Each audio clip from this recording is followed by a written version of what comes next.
이 아침 우리에게 주신 시편 말씀을 가지고 멸망하는 짐승 같도다라는 말씀 제목으로 우리 함께 은혜를 나누고자 합니다. 여러분, 한 주간 동안의 삶 가운데에서도 우리가 예수님의 말씀대로 살기를 소망하고, 그리고 그것을 위해 기도하고, 또한 우리가 그 말씀대로 우리의 영과 육이 살아내려고 우리가 발버둥 친 줄 믿습니다. 여러분, 신앙생활은요, 사도 바울이 말한 것처럼 날마다 싸움입니다. 그냥 가만히 있다고 신앙생활이 되는 게 아니에요. 신앙생활은 매일매일, 매 순간, 매분, 매초가 싸움입니다. 그렇다고 해서 뭐 남이랑 싸워라 이런 게 아니라 우리 스스로와의 싸움인 거예요. 제가 예전에도 한번 말씀을 드렸는데요. 여러분, 신앙생활은 싸움이라고 했더니만 어떤 분들은 그런 생각을 해요. 목사님, 저는 잘 싸워요. 저는 무슨 권사님이랑도 잘 싸우고요. 저는 제 집사님이랑도 잘 싸워요. 말만 하면 싸웁니다. 그런 의미의 싸움이 아니라 우리의 영혼의 복음으로 이끌어 주실 그 성령 하나님과, 또한 이 세상에 우리의 육신, 그리고 우리 안에서 역사하는 악한 영들과의 싸움입니다. 그래서 여러분, 오늘 이 예배의 자리에 나오는 것도 아마 여러분 안에 수많은 갈등들이 있은 분들도 있으실 거고요. 육체적으로, 영혼적으로, 마음적으로 어려움을 겪다가 나오신 분들도 분명히 있으실 겁니다. 그러나 여러분, 축복하기는요, 이 자리에 나온 이상 여러분 하나님의 말씀을 통해 은혜를 받고 새 힘을 얻고 결단이 세워지는 역사가 있기를 간절히 축원합니다. 오늘 우리 함께 멸망하는 짐승 같도다라는 말씀 제목으로 우리 함께 은혜를 나눌 텐데요. 여러분, 마음을 활짝 열고 그 말씀을 베레아 사람들처럼 들으셔야 돼요. 이 말씀이 정말 그런가? 하나님의 뜻이 거기에 있는가? 라고 우리가 한번 생각하면서 그 말씀을 들을 때에 여러분에게 은혜가 임할 줄 믿습니다. 말씀을 함께 전하겠습니다. 여러분, 사람들은요, 친절한 거 좋아합니다. 여러분, 물건 사러 마트 가거나 식당에 가보면 주인이나 종업원이 유독 친절한 그런 가게가 있고요. 또 그런 마트가 있어요. 또 어떤 가게는 가보면요, 사람이 오든지 말든지, 사람이 그냥 동네 개처럼 그렇게 보고서 그냥 시큰둥하니 팔려면 살려면 사고 말려면 말아라, 이런 가게도 있습니다. 여러분, 저는요, 그런데 그 두 가게를 가게 되거나 혹은 두 마트를 가게 되면 저는 친절한 마트를 가게 되더라고요. 여러분은 어떠신지 모르겠어요. 근데 아마 대부분의 사람들이 나에게 친절하게 대해주고 말 한마디라도 상냥하게 하는 곳으로 아마 발걸음이 옮겨지게 될 겁니다. 왜냐하면 웃는 얼굴에 뭐를 못 뱉기 때문에 그래요? 침을 뱉을 수 없기 때문에 그래요. 근데 여러분, 참 이상하게 사람들은요, 이렇게 친절하면 마음이 열리고 또 생각이 바뀌고 한 번 갈 곳도 두 번, 세 번 가게 되는 거예요. 그래서 친절한 가게들이 대체적으로 가게가 잘 됩니다. 무뚝뚝한 가게들보다 친절한 가게가 잘 돼요. 근데 우리가 이렇게 일상을 살면서 한번 제가 되돌아봤어요. 이 말씀을 준비하면서. 그럼 나는 어떤 사람인가? 가장 먼저 말씀은 누구에게 가져가는 거예요? 나 스스로에게 한번 가져가 보는 거예요. 그럼 나는 과연 친절한 사람인가? 제가 생각을 한번 해보니까요, 여러분, 이상해요. 사람들이 바깥에 나가서 나를 모르는 사람들 혹은 대외적인 관계에서 사람들을 만나면 친절한 경우가 많습니다. 옆집 이웃에게는 친절하게 대해요. 근데 여러분, 어디 가면 불친절해지는지 아세요? 다들 대체적으로 집에 가면 불친절해져요. 저도 보니까 그래요. 나가 밖에 가서 목사님들 만나고 다른 분들 만나면 어쨌든 웃으며 만나야 되고요, 인사를 해야 돼요. 근데 집 안에 가면 사실 집 안에 있는 저희 사모와 저희 아이가 가장 사랑받고 가장 좋은 관계를 유지해야 되는 그런 관계인데도 제가 제 자신을 보니까요, 오히려 어디에서 제일 불친절한가 하면 집에서 제일 불친절한 것 같더라고요. 그래서 제가 이 말씀을 준비하면서 제 스스로 한번 돌아봤어요. 그럼 나는 과연 친절한 사람이었나? 회개할 것밖에 없더라고요. 여러분도 한번 말씀을 듣기 전에 한번 생각을 해보셨으면 좋겠어요. 나는 그럼 저 과연 친절한 사람인가? 여러분, 제가 왜 이렇게 친절함에 대한 이야기를 말씀 전에 꺼내냐 하면, 우리가 믿고 있는, 그리고 우리가 따르고 있는 하나님이라는 분은요, 언제나 항상 우리에게 친절하십니다. 언제나 항상 우리에게 신실하십니다. 그리고 언제나 항상 우리에게 베풀어 주시는 분이라는 걸 제가 말씀드리고 싶어서 친절함의 이야기를 꺼냈습니다. 여러분, 하나님이 친절하시다는 것 여러분 믿으십니까? 저는요, 이 사실을 확신합니다. 여러분, 근데 이걸 사람의 개념으로 생각하면 안 돼요. 사람이 친절하다는 건 어떤 거예요? 거기를 숙이고요, 예쁜 말솜씨로 상냥하게 말하는 걸 친절이라고 말합니다.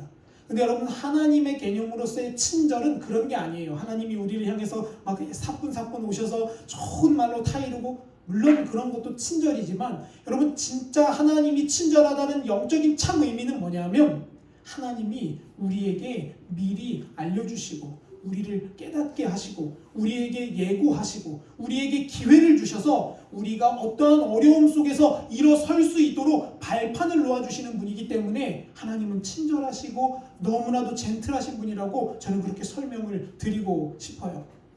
여러분, 학창시절을 기억해 보니까요, 학기 말이 되면 학생들은 시험을 봐요. 근데 시험을 볼 때 선생님이 이런 이야기를 합니다. 얘들아, 이거 시험에 꼭 나온다. 별표 100개 쳐. 이렇게 말하는 선생님들이 있어요. 그리고 별표를 거기에 막 100개를 이렇게 막 치고 밑줄도 빨간색, 노란색, 초록색 다 긋습니다. 근데 여러분, 또 어떤 분은요, 아예 문제를 다 알려주세요. 야, 몇 페이지 몇 쪽에 어떤 문제, 시험 문제 낸다? 이렇게 문제를 다 알려주세요. 중간 그 수업 시간에요. 근데 여러분 잘 들어보세요.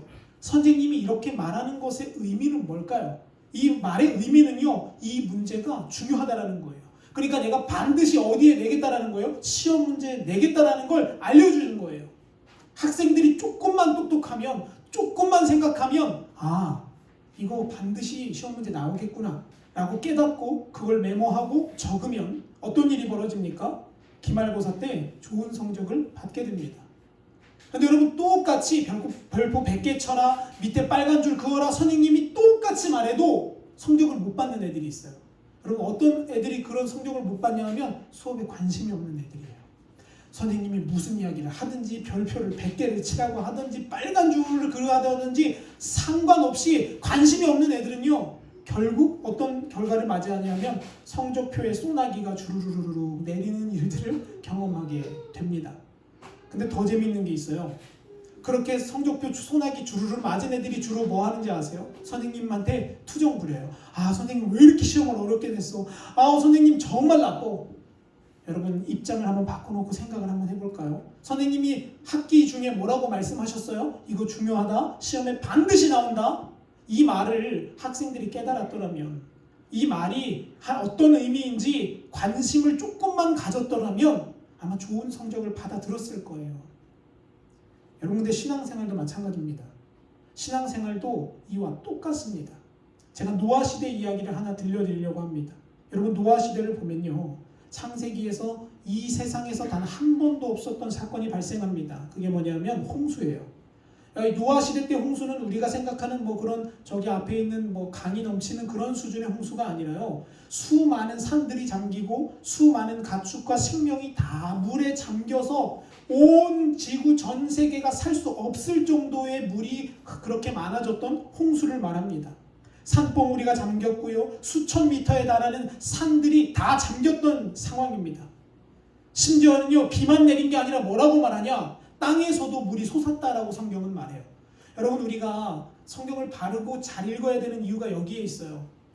대체적으로 TV를 보거나 영화를 보거나 이런 걸 보면 뭐라고 생각하냐면 하늘에서만 비가 내려서 홍수가 났다라고 생각합니다. 근데 성경을 읽어보면 그렇지 않아요. 하늘에서만 비가 내린 게 아니라 땅 밑에서 뭐가 터지냐? 샘들이 터지기 시작했습니다.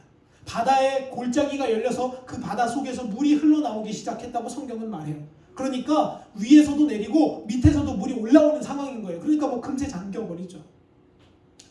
여러분, 그런데 이 홍수가 어느 날 갑자기 왔습니까? 여러분, 이 홍수가 그냥 어느 날 갑자기 하늘이 막 열리고 막 물이 쏟아졌나요? 아니에요. 성경을 좀만 읽어보면요, 홍수가 오기 전에 하나님이 뭐를 주셨어요? 계속해서 사인을 주셨어요. 계속해서 야, 홍수 간다, 홍수 분명히 내린다, 홍수 이제 좀 있으면 간다, 하나님이 계속해서 말씀하셨어요. 선생님이 학생들에게 문제의 힌트를 주듯이 하나님이 우리에게 계속해서 힌트를 주셨다고요. 첫 번째 힌트는 뭐였습니까? 노아를 통해 전파하게 하셨어요. 노아라는 의인을 통해서 창세기에 보면요, 창세기 6장에 보면요, 노아가 하나님으로부터 음성을 듣습니다. 그리고 노아는 그 음성을 이제 말하기 시작하는 거예요. 여러분, 근데 말하는 것에서 그치지 않습니다. 노아는 뭐 해요? 직접 방주를 지어요. 여러분, 이 방주를 짓는 게 단순히 그냥 건물을 짓는 게 아니라 우리로 말하면 시청과 교제입니다. 눈으로 보여줘서 가르쳐주는 거예요. 야, 저 노아는 배를 짓네. 그 당시 산 꼭대기에 지으라고 한 이유가 무엇입니까? 이유는 두 가지입니다. 여러분, 성경을 읽으면서 이런 생각들을 한번 해보셔야 돼요. 왜 하나님이 산 꼭대기에 지으라고 했지? 하필 무거운데. 그냥 땅바닥에 지으면 비 오면 배가 뜰 텐데. 두 가지의 이유가 있어요. 첫째는요, 여러분, 어디까지 잠긴다라는 거예요? 그 산 꼭대기까지 잠길 거라는 걸 예고하는 거예요. 두 번째는 뭐냐면, 여러분, 높이 있는 게 잘 보여요? 땅바닥에 있는 게 잘 보여요? 높이 있는 게 잘 보여요. 하나님이 원하시는 건 뭐였냐면, 사람들이 그 노아의 배 짓는 모습을 보고 뭔가를 좀 생각해보고, 이상하다, 노아는 왜 저 일을 하고 있을까? 하루 이틀 하는 것도 아니라 몇십 년씩 하고 있는 걸 보면서 좀 한번 생각을 해보라는 거예요. 아니, 왜 저기다 저걸 짓고 있지? 그래서 세 번째는 무슨 사인을 주셨냐면, 비가 내리기 바로 직전에 전 세계에 살고 있는 모든 동물들이 한 곳으로 모이게 하셨습니다. 여러분, 이게 굉장히 재밌는 장면이에요. 여러분, 한번 생각을 해보세요. 오늘 우리가 살고 있는데 갑자기 가수리에 어떤 남자가 한 명 나타나서 가수리 저기 언덕 위에 막 배를 지어요. 근데 배를 짓다가 사람들이 막 미친 사람이다라고 손가락질 하는데, 어느 날은 전 세계에 있는 양, 염소, 돼지, 아프리카에 사는 기린부터 시작해서 모든 동물들이 다 가수리로 모인다고 생각을 해보세요. 여러분, 전 세계의 희귀한 동물들이 하나같이 모여들고, 사자 등 위에 토끼가 타고 움직이고, 거북이가 소 등에 타고 움직이는 그런 일들을 한번 생각을 해보세요. 여러분, 그러면 그 일이 우리 눈앞에 벌어지면, 여러분, 우리는 한 번쯤 이렇게 생각해 봐야 되지 않겠습니까? 아, 지금 무슨 일이 벌어지고 있구나. 저 노아가 말하는 하나님이 진짜인지 가짜인지는 모르겠지만, 지금 뭔가 심상치 않은 일이 우리의 삶에 일어나고 있구나라고 한번 깨달았어야 합니다. 여러분, 근데 사람은요, 어리석어요. 너무 어리석어요. 성경을 잘 보니까요, 그렇게 동물들이 모여들고 사자 위에 토끼가 타고 염소 위에 거북이가 타고 오는 그런 말도 안 되는 일들을 보면서도 사람들은 뭐 했다고 말하냐면, 먹고 마시고 장가들고 시집가고 집을 짓고 차를 사는 일에 몰두했다라고 성경은 말합니다. 만약에 그 당시 사람들이 마음이 강팍하지 않고 조금이라도 시대의 흐름을 보는 눈이 있었더라면, 아마 그 많은 사람들 중에 몇몇은 살아날 수 있을 겁니다. 여러분, 세상에서 가장 미련한 사람이 누구인지 아십니까? 부동산 정보가 없어서 땅을 못 사는 사람이 아니에요. 세상에서 가장 미련한 사람은요, 남들한테 꾸어주고 받지 못하는 그런 사람이 아닙니다. 세상에서 가장 미련한 사람은요, 어떤 사람인가 하면 누군가와 알려주고 기회를 주고 숟가락으로 밥을 퍼서 입에다 넣어줘도 씹지 않고 먹지 않는 사람과 같은 그런 사람들이에요. 마치 우리와도 같은 거 아니겠습니까? 신앙생활이 이런 겁니다. 여러분, 이스라엘 역사도 보면요, 하나님이 이스라엘 백성들을 인도하셨습니다. 광야를 걷게 하셨고요, 홍해를 가르셨어요. 그리고 하늘에서 만나를 내리시고요, 반석에서 물을 내셨습니다. 그리고 불뱀을 보내서 죽게도 하시고 놋뱀을 세워 살게도 하셨습니다. 그런데 여러분, 이스라엘이 어떻게 삽니까?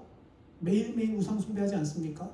매일매일 아세라 세우고 바알 세우고 그모스 따르고 밀곰을 따르며 우상 숭배에 푹 빠져서 그들이 살아갔어요.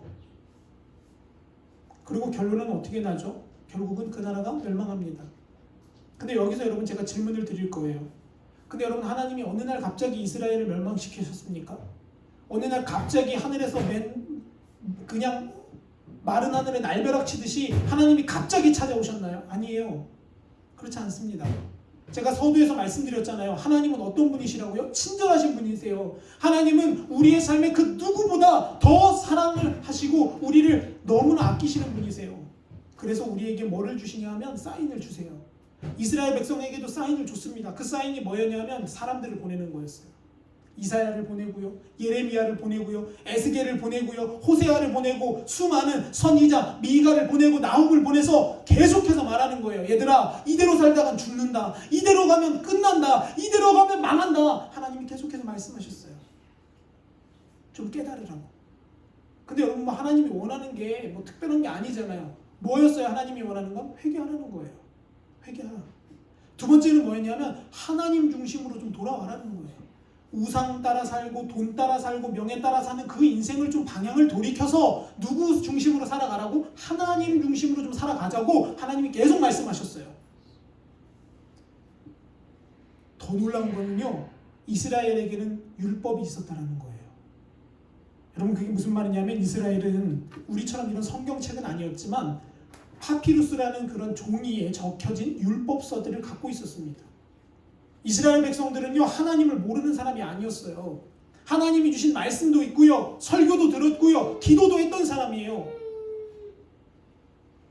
근데 놀라운 건 그들이 멸망했다라는 거예요. 여러분, 저는 요즘 이 시대를 보면서 이 말씀을 묵상하면서 제가 참 마음이 아팠습니다. 왜 그런가 하면요, 우리 이 시대에는 뭐도 있습니까? 말씀도 있습니다. 예배도 있습니다. 교회도 있습니다. 피아노도 있고요, 악기도 있고요, 수많은 예배의 모양들은 다 있습니다. 근데 뭐가 없어요? 하나님이 없어요. 여러분, 저는 이거 너무 심각한 문제라고 생각합니다. 여러분, 교회의 겉모양은 너무 번지르합니다. 수십억씩 들여서 교회를 건축합니다. 그런데 그곳에 하나님이 없는 교회들이 너무나 많다는 거예요. 그리고 저는 두 번째 감정을 느꼈습니다. 그건 바로 두려움이에요. 우리 교회가 그러면 어떡하지? 겉으로는 예배가 있고 사람이 있고 찬양이 있고 기도가 있는데 하나님이 우리 교회에 안 계시면 어떡하지? 여러분, 이것만큼 무서운 일은 없습니다. 이것만큼 두려운 일도 없습니다. 근데 여러분, 이스라엘이 그랬다는 거예요. 예배도 있고요, 제사도 드렸어요. 이스라엘 사람들은요, 여러분, 제사 대충 드리지 않습니다. 그들이 우리처럼 와서 그냥 한 시간 앉아서 말씀 듣고 기도하고 그렇게 가는 예배 아니에요. 그들은 어떻게 예배하냐면 자기가 죽일 예물을 미리 준비해서 그 예물을 끌고 와요. 그래서 그걸 자기가 직접 찔러서 그곳에 피를 쏟고요, 그걸 제사장에 넘겨서 각 두고 해서 불을 태워서 드리는 거예요. 과정이 보통 복잡한 게 아닙니다. 여러분, 요즘 그렇게 예배드리라고 하면 교회 올 사람 있겠습니까? 한 주에 헌금을 몇백만 원씩 해야 되는 거예요. 소 한 마리에 막 5, 600씩 한다고 치면 내가 죄 지었으면 한 주에 500만 원짜리 재물을 하나님 앞에 드려야 된다니까요. 아마 구약처럼 예배했으면 교회 성도들 아마 아무도 없을 겁니다. 아무도 교회 안 올 거예요. 근데 여러분, 우리는요, 그 복을 잊고 살아요. 예수님을 통해 그 어려움을 다 없애주시고 예수님만 믿고 믿음으로만 가면 예배 드릴 수 있게 만들어주신 그 감사함을 잊고 산다고요.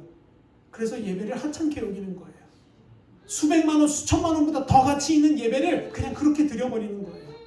사랑하는 여러분, 저는 여러분이 그런 일 가운데 거하는 여러분들이 없기를 바랍니다. 여러분, 예배는요, 가치 있는 거지 않습니까? 예배는요, 우리 목숨을 들여서 드릴 만큼 소중한 거라는 거예요. 근데 오해하시면 안 됩니다. 단순히 여기 와 있는 건 예배가 아니에요. 진짜 예배는 뭐냐면 내가 하나님과 직접 교통되어지는가를 보는 거예요. 하나님의 말씀이 나를 이끌어 가는가를 보는 겁니다.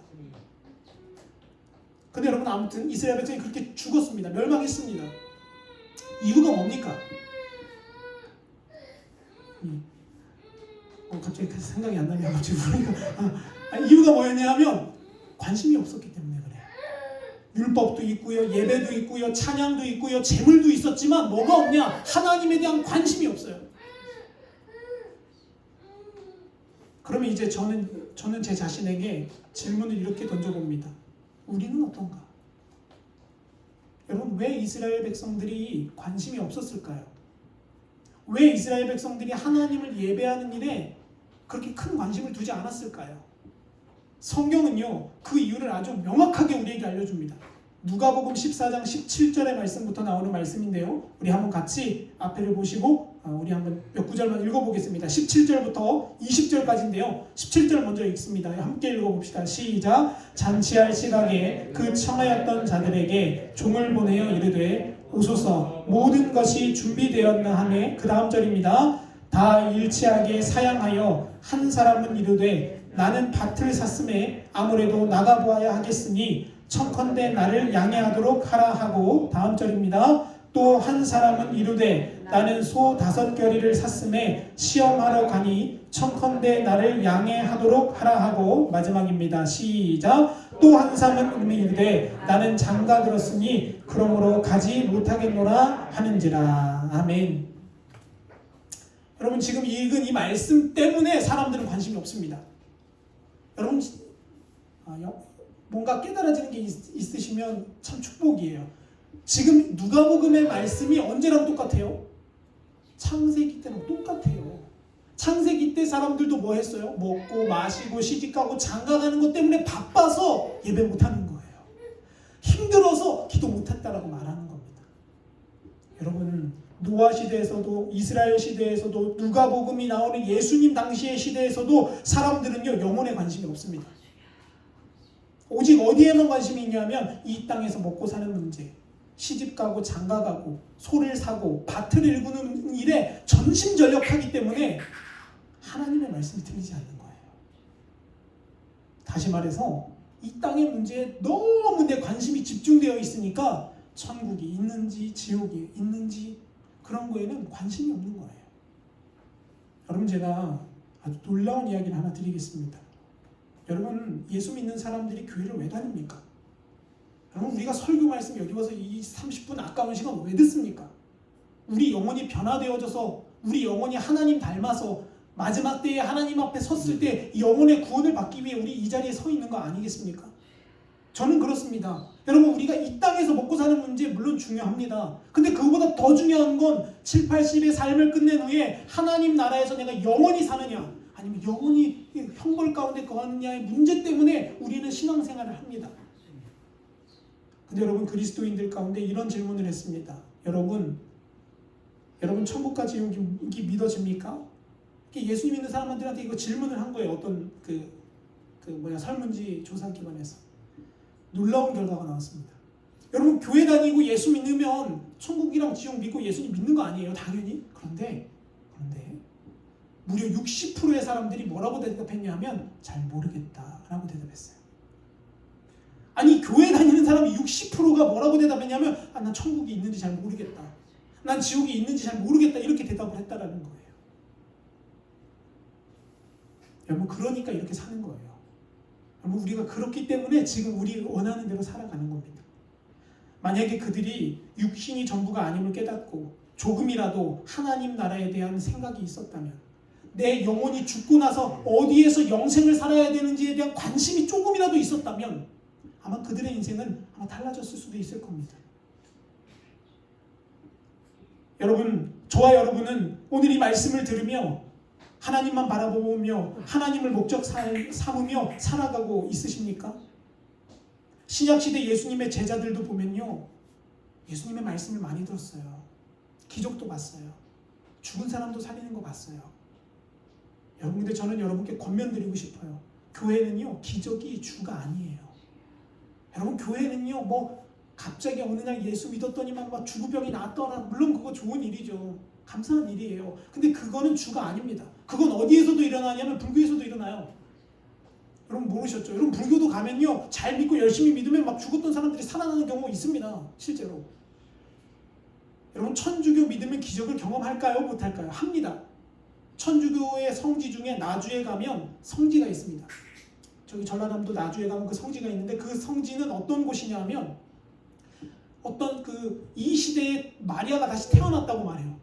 그래서 그곳에서 어떤 여자분을 믿는 거예요. 그 여자분은 대단한 능력을 가지고 있습니다. 어떤 능력인가 하면 그 여자분이 가지고 있는 성모 마리아 상에는요, 피가 흘러내려요. 계속 24시간 내내. 근데 그 피를 이렇게 검사하잖아요. 그럼 사람 피의 성분이랑 똑같아요. 근데 여러분, 놀라운 건 그 여자, 그 성모 마리아 다시 태어났다고 말하는 그분은 어떤 놀라운 능력도 있냐면, 기도하면 저를 지금 마귀가 공격합니다 이렇게 말하잖아요. 그럼 진짜 실제로 등에 막 채찍이 맞은 자국이 막 그냥 그 자리에서 막 생겨버려요.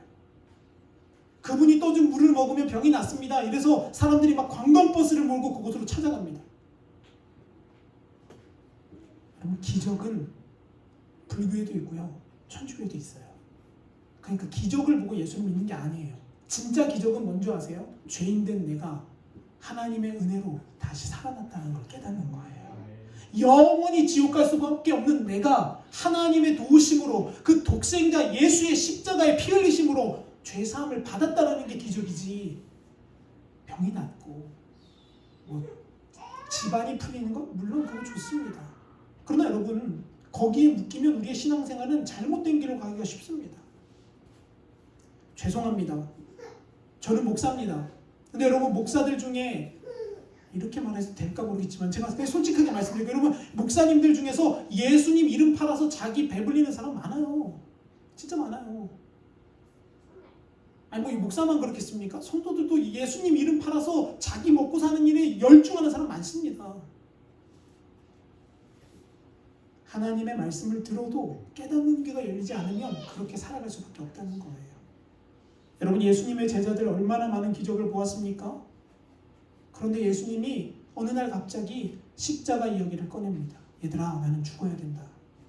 내가 죽고 3일 만에 부활할 거야. 그러니까 여러분 제자들이 뭐라는 줄 아세요? 예수님, 당신 살아날 때 그 우측 자리 나 한 자리 주십시오. 그 좌측 자리 저 하나 주십시오. 이렇게 말해요. 3년 동안 예수님 말씀 듣고 기적 보고 맨날 예수님이 먹여주시는 그 고기를 먹으면서 살았는데도 목적은 뭐예요? 아니 한 자리 좀 해보게 하려고. 아니 어떻게 좀 우리 집 좀 안 되겠냐고 그런 이야기 하고 있다니까요. 심지어 수제자라고 말하는 베드로는 어떻냐 이렇게 말합니다. 예수님 절대로 예수님 죽으시면 안 됩니다. 그럴 수 없습니다. 멋있죠. 얼마나 멋있는 말이에요. 그런 제자 있으면 마음이 든든할 겁니다. 근데 예수님이 뭐라 그러냐 이렇게 말하세요. 사탄아 네 뒤로 물러가라. 여러분 예수님께 이런 이야기 들으면 여러분 예수님 믿으시겠습니까? 근데 여러분 예수님과 그렇게 같이 살아도 뭐가 열리지 않으니까요. 영적인 깨달음이 열리지 않으니까 예수님이 말한 십자가와 부활을 그냥 죽음이라고 생각하는 거예요. 그냥 권력 차지하려고 하는 그 싸움으로만 생각하는 겁니다. 시대가 변해도 깨달음이 없는 사람은 여전히 똑같다라는 겁니다.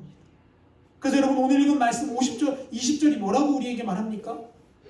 고라라는 사람은요 그 시를 지어서 이렇게 고백합니다. 우리 20절 말씀을 한 번만 같이 읽어보겠습니다. 같이 한번 읽겠습니다. 시작. 존귀하나 깨닫지 못하는 사람은 멸망하는 짐승 같도다. 아멘.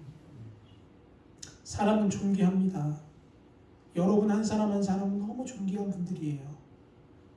여러분 가족들, 여러분의 자녀들, 이웃들 너무 소중한 사람들입니다.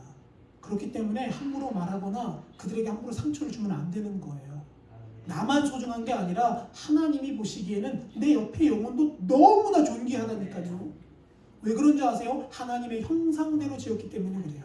하나님의 모습대로 지어졌기 때문에 그래요. 때로는요 어떤 사람은 눈이 뭐 짝짝이고 어떤 사람은 쌍꺼풀이 있고 없고 그런 개념이 아니라 우리 모두는 하나님이 다 자신의 생명을 주셔서 구원해내신 영혼들이기 때문에 너무 소중한 겁니다.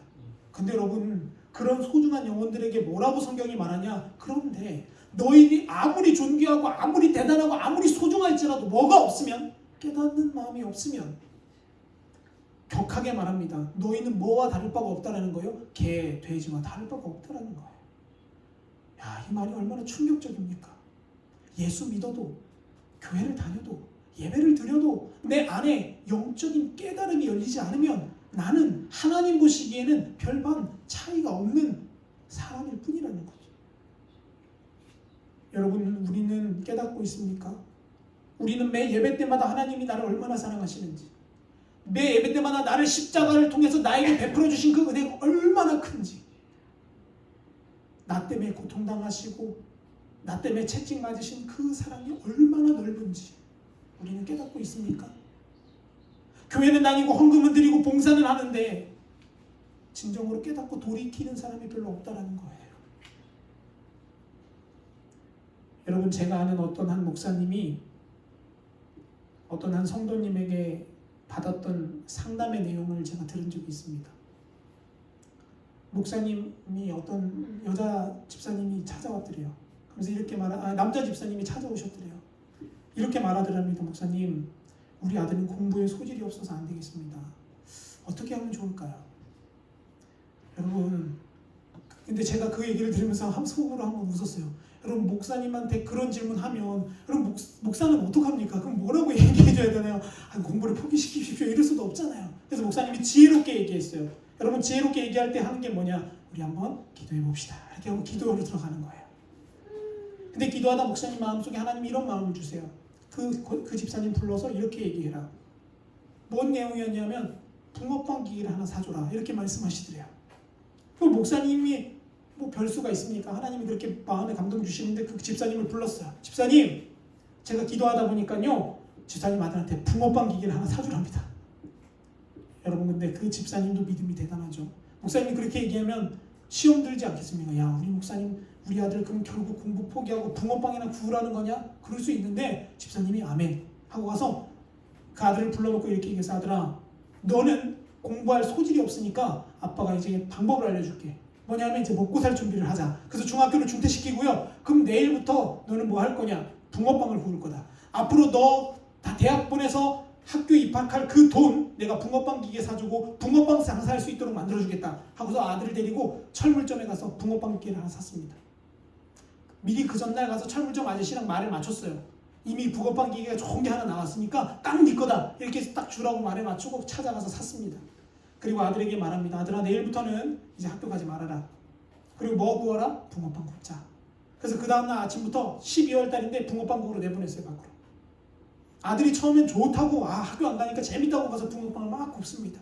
하루가 되고요, 이틀이 되고, 3일이 되고, 일주일을 붕어빵을 다 굽더니만 어느 날 갑자기 아빠한테 탁 차더듬이 이러면 아빠 나 학교 가고 싶어요.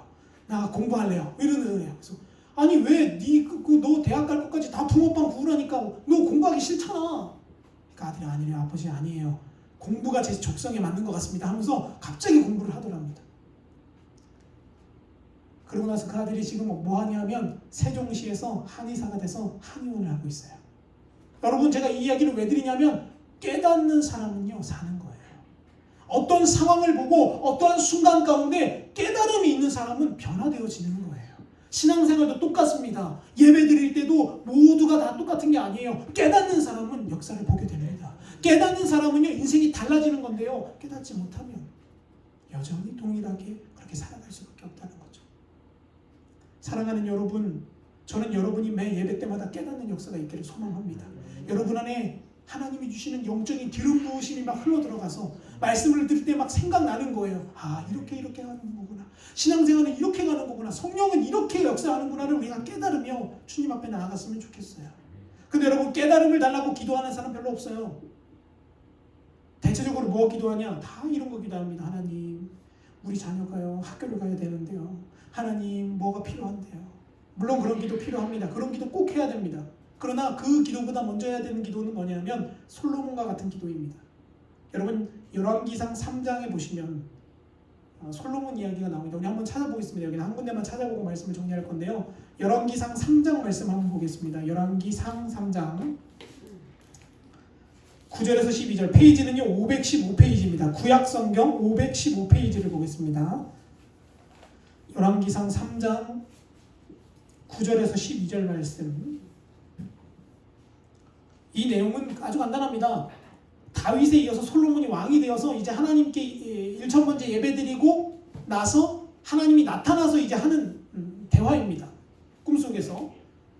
여러분 솔로몬이 이렇게 9절에서 이렇게 이야기합니다. 여러분 9절 말씀을 보세요. 3장 9절. 누가 주의 이 많은 백성을 재판할 수 있사오리이까? 듣는 마음을 종에게 주사 주의 백성을 재판하여 선악을 분별하게 하옵소서. 이렇게 말하고 있습니다. 여러분 솔로몬이 지금 뭘 구하고 있냐면 들을 수 있는 마음을 달라고 기도하고 있어요. 여러분이 듣는 마음이라는 단어는요 원어로 보면 레부쇼메아라고 부릅니다.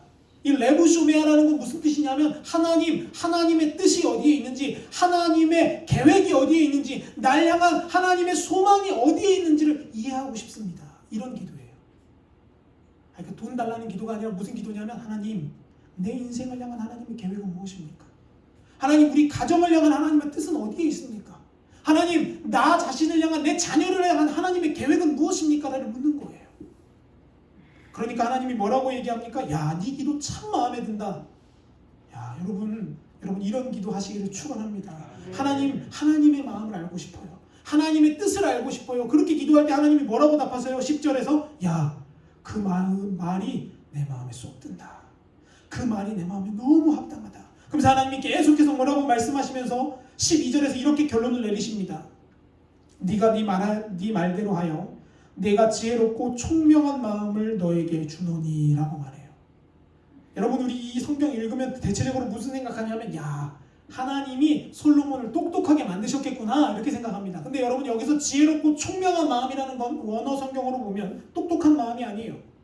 무슨 뜻이냐면 이성적인 탁월함, 어떠한 사물과 사건을 보고 원리를 깨닫고 적용할 수 있는 능력, 한마디로 말하면 통찰력이라는 겁니다. 어떠한 상황을 봤을 때 이 상황은 이렇게 돼서 이렇게 되어져가는 하나님의 말씀이구나를 즉시 깨닫는 마음을 하나님이 주셨다는 거예요. 그러니까 그 다음 장에 어떤 역사가 일어나냐면 그 유명한 솔로몬의 재판 사건이 나오게 되는 거예요. 두 여자가 와서 한 아이를 놓고 자기 아이라고 싸울 때, 여러분 우리 같으면 뭐라고 이야기할까요? 저 같으면 골치 아파 그냥 얘네들이 알아서 해 이랬을 것 같아요. 근데 여러분 솔로몬에게 뭐가 주어졌어요? 하나님이 어떠한 사물과 상황과 판단을 봤을 때 어떤 게 떠오르는 거예요? 하나님의 말씀의 지혜가 막 떠오르기 시작하는 거예요. 그러니까 그 상황을 통찰력 있게 보고 답을 내리는 겁니다. 그래? 그럼 아이를 반으로 잘라라. 그래서 가져라 니네 한 명씩. 여러분 그러면 진짜 엄마는 어떻게 할까요? 자기 아들을 살리려고 그 아이를 자르지 않습니다. 근데 가짜 엄마는 어떻게 하자고 해요? 자릅시다. 그래요 잘라요 잘라 이렇게 하는 거예요. 사랑하는 여러분, 솔로몬의 이야기에서 하나님이 주셨던 게 뭔지 아세요? 바로 깨닫는 마음이었어요. 왜 그런지 아십니까? 깨닫는 마음이 없으면 멸망하는 짐승 같기 때문에 그렇다라는 거예요. 그러면 여러분 우리는 어떻습니까? 우리는 신앙생활하면서 깨닫고 있냐라는 걸 우리 돌아봐야 됩니다. 그러나 깨달음 내 힘으로 할 수 없습니다. 깨달음은 어떻게 오냐 하면 솔로몬과 같이 오는 거예요. 하나님 나에게 듣는 마음을 주셔서 하나님 상황을 볼 때 깨닫게 도와주옵소서. 그 상황을 볼 때 하나님이 날 향한 계획이 무엇인지 우리나라를 향한 뜻이 무엇인지를 알게 하여 주옵소서라고 그렇게 기도하는 거예요. 여러분 제가 어린 시절 저는 중학교 3학년 때 저희 아버지가 소천하셨습니다. 집사님이셨는데요. 소천하셨어요. 근데 여러분 놀라운 일이 일어나요. 저희 아버지가 소천하고 한겨울 후에 저희 동네에 예수를 안 믿던 어떤 한 여자분이 갑자기 교회를 나오기 시작하는 거예요. 근데 여러분 교회를 나오고 나서 어떻게 하냐면 새벽기도 안 빠지고 금요일 안 빠지고 수요일 안 빠지고 주일 안 빠지고 심지어 저녁에도 와서 자기 혼자 막 기도하는 거예요. 누가 알려주지도 않았는데요. 그래서 저는 처음에 무슨 생각을 했냐면 저분이 드디어 미쳤구나. 제가 그 생각했어요. 저분이 드디어 미쳤구나. 정신이 나갔구나. 왜 저러지? 근데 제가 놀라운 걸 깨달았어요. 어느 날 저희 어머니가 그분과 대화를 하는 적이 있어요. 근데 이런 이야기를 합니다. 왜 갑자기 이렇게 사람이 달라졌냐고.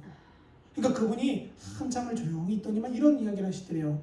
저희 어머니가 권사님이셨거든요. 지금도 권사님이신데 권사님 믿으시길지 모르겠지만 제가 이야기를 좀 하겠습니다. 그래서 이런 이야기를 해요. 제가 어느 날 밤 잠을 자는데 꿈속에 저희 아버님 성함이 안자 종자 근자시거든요. 안종근 집사였어요. 안종근 집사님이 돌아가신 안종근 집사님이 나타나셔서 저한테 이렇게 말하셨어요. 그분의 이름이 제 이름은 밝히지 않지만 누구누구 엄마 내일부터 교회 좀 가. 예수 좀 믿어. 이렇게 그렇게 꿈을 꾸셨대요.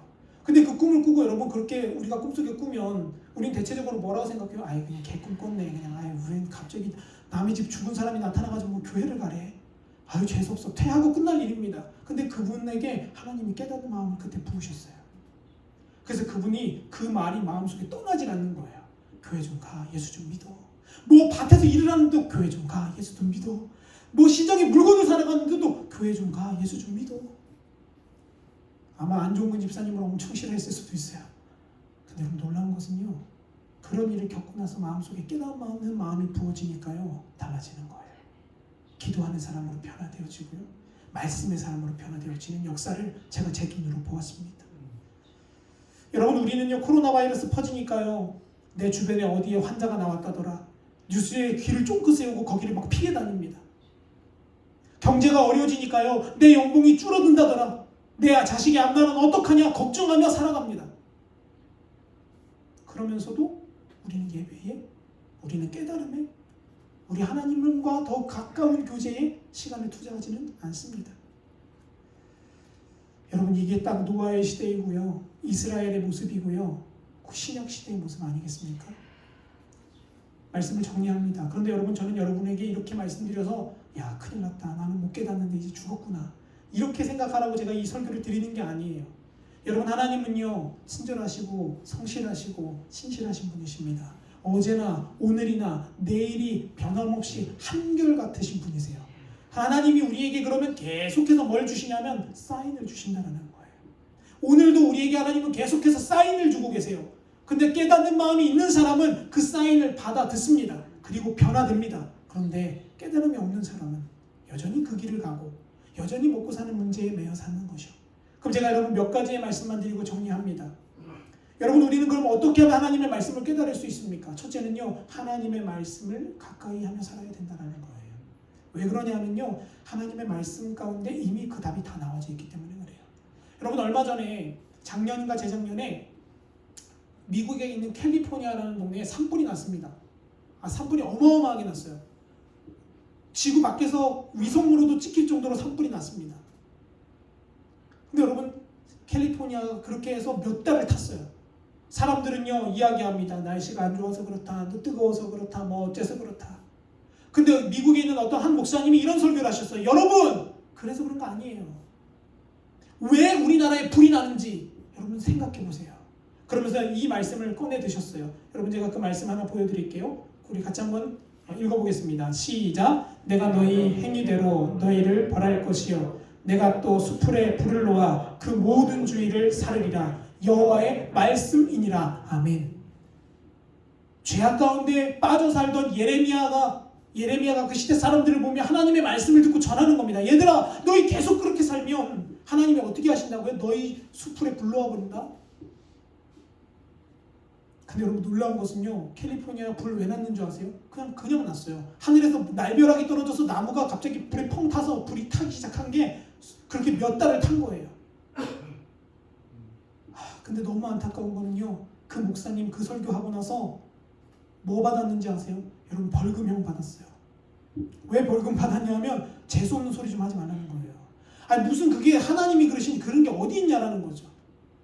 믿지 않는 사람은 그럴 수 있어요. 근데 놀라운 건 믿는 사람들이 그렇게 하는 거예요. 왜 그렇습니까? 깨닫는 마음이 없기 때문에 그래요. 깨닫는 마음. 여러분, 우리나라 지금 코로나 때문에 매우 어려움을 겪고 있습니다.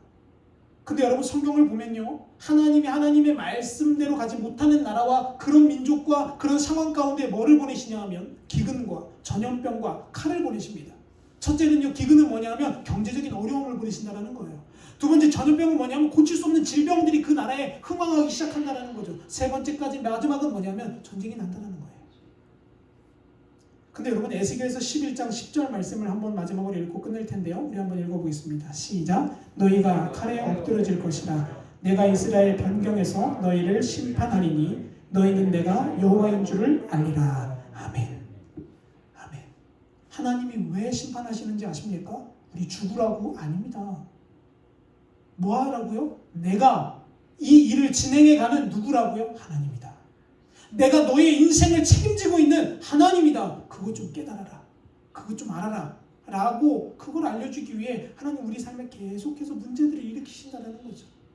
사랑하는 여러분, 저와 여러분의 인생이 이제는 멸망하는 짐승과 같은 삶이 아니라 하나님의 말씀을 듣고 깨닫는 인생이 되기를 축원합니다.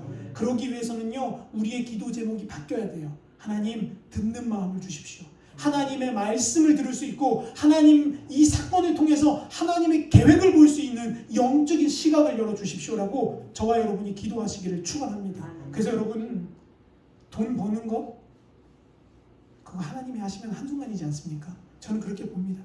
우리 건강이 회복되는 거 그거 하나님이 하시면 한순간이에요. 근데 왜 안 하시냐라는 걸 우리가 봐야 되는 거죠. 그래서 여러분, 우리가 깨닫게 되어져서 우리가 살고 가족이 살고 교회가 살며 이 나라와 이 민족이 사는 역사를 경험하게 되는 저와 여러분이 다 되시기를 간절히 축원합니다. 우리 함께 찬양하고 잠깐